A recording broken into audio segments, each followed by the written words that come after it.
Hey everyone, it's me, Arthur Kade. Zach Braff, I remember talking to you about a year ago, and you were like, I'm making this movie with Morgan Freeman and Alan Arkin. Yeah. Here we are backstage at the Today Show. Yeah. And it's a reality. Yeah, Crazy. at the time, it was so incredibly intimidating. Like I couldn't believe it. You're going to make a film, and I'm going to have the audacity to direct Michael Caine, Morgan Freeman, Alan Arkin, Anne Margaret.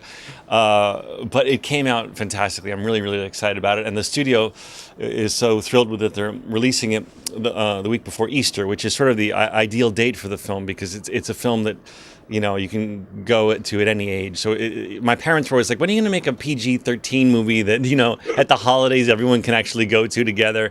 And this is that. It's perfect for Easter time of year when everyone's together and everyone's trying to think of something they can all go together. And you could bring a 10-year-old and up to grandma and grandpa. All right, so this is the third movie you've directed. Are you on set and you look around, you see Morgan Freeman, Alan Arkin, Michael Caine, and Margaret, are you like, what the heck did I get myself into here? There's just so many. It's just thrilling, you know. I love movies. I love making movies. I love these actors. So you kind of have to psych yourself up. If you're sitting there intimidated, you're certainly not going to make a good movie. So of course, there's plenty of times where you go, I can't believe, you know, we once had a stressful day and we're all stressed out, and like Morgan Freeman comes up and he's like rubbing my shoulders, and I'm like, I can't believe Morgan Freeman is rubbing my shoulders right now. Yeah, but I mean, you know, you have to kind of get over it. You have to like forget that it's happening and just treat them like they're normal human beings, because otherwise you won't have the skill or courage to make a good movie. All right, so when everybody gets to see this, what are they going to get with Going in Style? I think it's a little bit of everything. It's very at its core, it's very funny. It's about this three older men, I should say, not old men. Nobody likes to call it old man. Three older men who worked for this company their whole lives, and when it's very, very current, very zeitgeisty actually. When the corporation is sold overseas, the corporation cancels their pension, and they're really, really destitute. They need their pension to survive.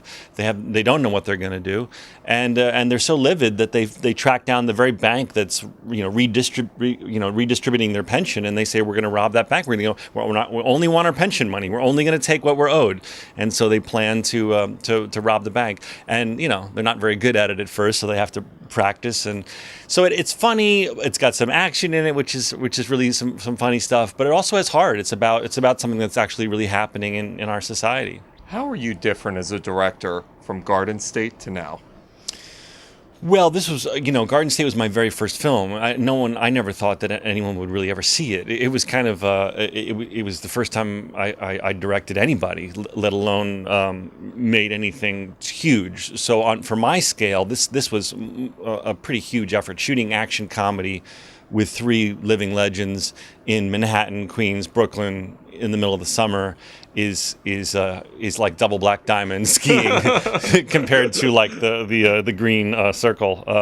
It was very advanced, but all of my training from directing the two films I've directed, from directing Scrubs, it all led me to be able to do it. And of course, I surround myself with an amazing team, and no movies aren't made by one man; they're made by hundreds of people. So I had a really great team. When you see these three guys and Anne Margaret, these four incredible icons work, what's going through your head when you're behind the camera as you watch them do the excellence of their craft?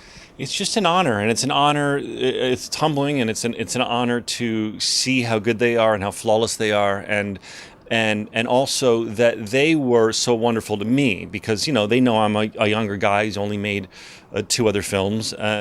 They really went out of their way to be open to all of my ideas. It takes some chutzpah to go and whisper an idea in Michael Caine's ear, but he. Well, Michael, I think you should do it this way. He's like, well, kid, get out of my face. Well, that's your nightmare, right? But you're not saying, Michael, I think you should do this way. You go, Michael, that was amazing, which is true because it always is. But would it be fun if we did one this way? And he's so receptive and going, oh, that's great, let's do it, or oh, that's great, let's do it.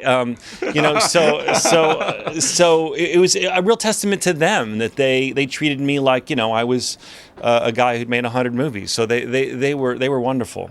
They were doing stunts too. You had these guys doing stunts. How crazy is that? We had a big stunt sequence through Williamsburg where they ride this shopping cart. They steal this electric shopping cart, and we had planned to do all stuntmen and just do close-ups of them. And they were like, no, heck no, we're doing it. And with crowds assembled, summer in Williamsburg, blocking off streets, crowds and paparazzi and just, frankly, mayhem. because Morgan Freeman and Michael Caine stopped traffic, were doing these elaborate stunt sequences, and they did 95% of it. It was really, really amazing.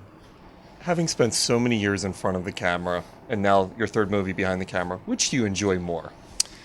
It's hard to say. I love to do both. I get a lot of pleasure out of when the director. You're the conductor of the orchestra. You get to be in charge of everything. You get to hire the most amazing people. You get to, be the person who decides every little minute thing and every huge thing. But I also love being on camera. I love making people laugh. I'm hoping to go back to TV as an actor next year, and ideally be able to bounce back and forth.